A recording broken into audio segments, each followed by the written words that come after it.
Shalom, selamat pagi Bapak Ibu Saudara yang terkasih di dalam nama Tuhan Yesus Kristus. Berjumpa lagi dalam mimbar gemar GSJA Peniel Surabaya dan GSJA Anugerah Cabang Kemendung pada hari ini Sabtu 10 Agustus 2024. Kita akan sama-sama belajar dari kebenaran firman Tuhan yang terambil dari Matius pasal 9 ayat 9 sampai ke 13. Matius pasal 9 ayat 9 sampai ke 13. Judul perikopnya adalah Matius pemungut cukai mengikut Yesus. Ayat yang ke-9, setelah Yesus pergi dari situ, ia melihat seorang yang bernama Matius duduk di rumah cukai. Lalu ia berkata kepadanya, "Ikutlah aku." Maka berdirilah Matius lalu mengikut dia. Kemudian ketika Yesus makan di rumah Matius, datanglah banyak pemungut cukai dan orang berdosa dan makan bersama-sama dengan dia dan murid-muridnya. Pada waktu itu, orang Farisi melihat hal itu. Berkatalah mereka kepada murid-murid Yesus, "Mengapa gurumu makan bersama-sama dengan pemungut cukai dan orang-orang berdosa?" Yesus mendengarnya dan berkata, "Bukan orang sehat yang memerlukan tabib, tetapi orang sakit. Jadi pergilah dan pelajarilah arti firman ini. Yang ku kehendaki ialah belas kasihan dan bukan persembahan. Karena aku datang bukan untuk memanggil orang benar, melainkan orang berdosa." Bapak Ibu, Saudara yang terkasih dalam nama Tuhan Yesus Kristus, kisah Matius ini sudah sering kali kita dengar bahkan sejak kita di sekolah minggu. Matius adalah seorang pemungut cukai dan pada zaman itu seorang pemungut cukai dibenci oleh saudara-saudara sebangsanya, karena seorang pemungut cukai dianggap pengkhianat bangsa. Mereka bekerja untuk kaum penjajah. Waktu itu adalah bangsa Romawi. Itu sebabnya pemungut cukai dibenci oleh masyarakat dan dianggap orang yang berdosa. Nah, Bapak, Ibu, dan Saudara, sementara pada saat Tuhan Yesus berjalan dan melihat Matius yang sedang duduk di meja pemungut cukai atau di kantornya, dia sedang melaksanakan tugasnya sebagai pemungut cukai, Tuhan memanggil Matius. Dan luar biasanya adalah respon Matius. Matius yang seorang pemungut cukai, dia langsung meninggalkan pekerjaannya dan mengikut Tuhan. Sementara saya melihatnya bahwa Matius ini sebagai seorang pemungut cukai, dia pasti mendapatkan penghasilan yang cukup besar. Tetapi saat dia mendengar panggilan Tuhan, dia meninggalkan pekerjaannya.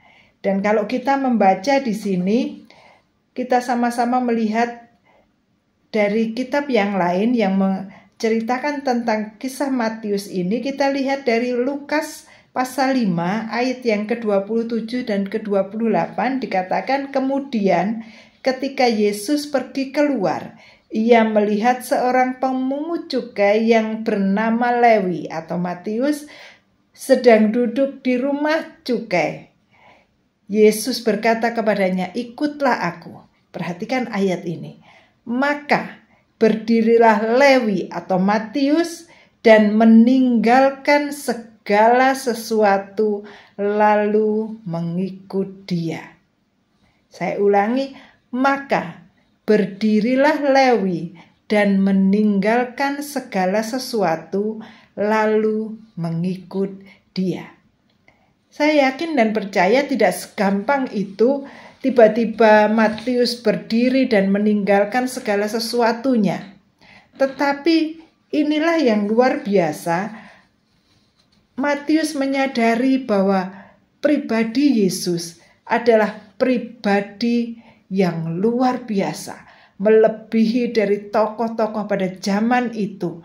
Dan dia sadar bahwa Yesus adalah pribadi yang Matius butuhkan. Bukan harta benda yang dia dapatkan dari hasil memungut cukai. Bukan jabatannya dia sebagai pemungut cukai yang ditakuti oleh banyak orang. Tetapi Matius meninggalkan segala sesuatunya dan dia merespon panggilan Tuhan. Bukankah ini sesuatu hal yang luar biasa? Bapak Ibu Saudara yang terkasih, bagaimana dengan kita? Bukankah kita adalah orang berdosa? Kita semua adalah orang berdosa. Dan Tuhan juga memanggil setiap kita. Mari, ikutlah aku. Tuhan mengulurkan tangan dan menyambut kita saat kita mau merespon panggilan Tuhan, meninggalkan segala sesuatu yang tidak berkenan di hadapan Tuhan dan melangkah mengikut Tuhan. Maka Tuhan akan menyambut kita dengan penuh sukacita dan Tuhan mau masuk ke dalam hati kita untuk memimpin kehidupan kita. Dan selanjutnya saat Matius menerima panggilan Tuhan, Matius mengundang Tuhan untuk masuk ke rumahnya dan Matius membuat satu perjamuan. Dia mengundang teman-temannya, rekan-rekan pemungut cukai, dan Tuhan mau duduk makan bersama para pemungut cukai yang dianggap oleh masyarakat adalah orang-orang berdosa. Tuhan mau duduk bersama mereka, Tuhan mau makan bersama-sama dengan mereka. Sampai-sampai pada saat itu orang Farisi yang melihat, dia menegur murid-murid Tuhan yang lain mengatakan, "Mengapa Tuhanmu mau makan bersama-sama dengan orang-orang berdosa? Mengapa gurumu mau makan duduk bersama-sama dengan orang-orang yang berdosa, yang merupakan sampah masyarakat, yang dibenci oleh masyarakat?" Tetapi Tuhan berkata, bukan orang sehat yang membutuhkan tabib, tetapi orang yang sakit. Bapak Ibu Saudara yang terkasih, bukankah sering kali kita yang sudah diselamatkan oleh Tuhan, kita yang sudah melayani Tuhan, pada saat ada orang yang baru datang, masuk ke gereja kita, mungkin dengan penampilan yang seperti preman, mungkin dengan banyak tato, mungkin rambutnya gondrong, atau apapun yang menggambarkan bahwa dia orang yang tidak benar. Bukankah seringkali kita seperti orang Farisi yang menilai seseorang dari latar belakangnya, yang tidak menghargai orang yang mau bertobat? Tetapi pada pagi hari ini kita boleh sama-sama belajar untuk meresponi segala sesuatu sesuai dengan sudut pandang Tuhan. Tuhan mau duduk makan bersama orang-orang pemungut cukai, teman-teman Matius yang lain yang masih berprofesi sebagai pemungut cukai. Bukan berarti Tuhan menyetujui apa yang mereka kerjakan. Bukan berarti Tuhan mentoleransi dosa yang mereka lakukan. Tetapi Tuhan mengasihi mereka dan berharap mereka boleh seperti Matius meninggalkan segala pekerjaan yang tidak sesuai dengan kehendak Tuhan, meninggalkan segala sesuatu yang tidak berkenan kepada Tuhan dan melangkah mengikut Tuhan dan bertobat. Bapak Ibu Saudara yang terkasih di dalam nama Tuhan Yesus Kristus, mari kita sama-sama memiliki hati seperti Yesus. Kita yang dulunya adalah orang berdosa, kita juga diterima oleh Tuhan. Dan Tuhan tidak mengingat-ingat lagi dosa-dosa kita yang lama. Tuhan menyambut kita. Dan Tuhan mau membentuk kita, menjadi pribadi yang baru, yang sesuai dengan kehendak Tuhan, dan menjadi berkat bagi banyak orang. Jadi Bapak Ibu Saudara, mari milik di hati yang penuh kasih, seperti Tuhan Yesus mengasihi kita, demikian kita juga mengasihi orang-orang yang berdosa. Bukan mencintai dosa mereka, bukan mentoleransi dosa mereka, tetapi kita mengasihi jiwa mereka, mengabarkan kabar baik, dan mengharapkan mereka boleh bertobat dan mengenal Tuhan, masuk ke dalam kehidupan yang baru. Sebagai ayat penutup dalam Lukas pasal yang kelima ayat ke-32, Tuhan Yesus berkata, "Aku datang bukan untuk memanggil orang benar, tetapi orang berdosa, supaya mereka bertobat." Saya ulangi lagi, Tuhan Yesus berkata, "Aku datang bukan untuk memanggil orang benar, tetapi orang berdosa, supaya mereka bertobat."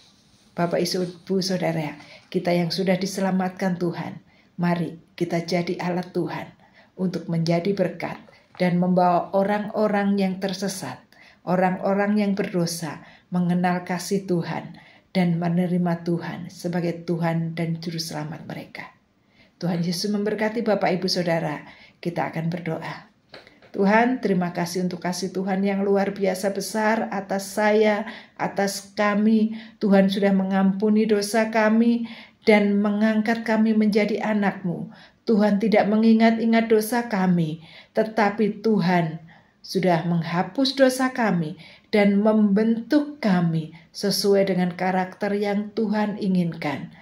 Dan kami boleh menjadi berkat bagi orang-orang, bagi teman-teman kami yang masih belum percaya, yang masih hidup di dalam dosa. Kami boleh juga memancarkan kasih Tuhan dan membawa mereka untuk mengenal kasih Tuhan, supaya mereka bertobat dan menerima Tuhan sebagai Tuhan dan Juru Selamat mereka.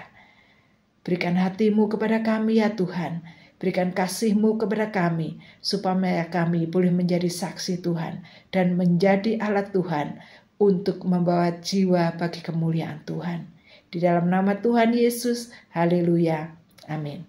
Bapak Ibu Saudara, selamat bergemar dan jangan lupa, kita boleh belajar menjadi saksi Tuhan, memberitakan kebenaran firman Tuhan dan membawa jiwa bagi Tuhan. Selamat bergemar, Tuhan Yesus memberkati.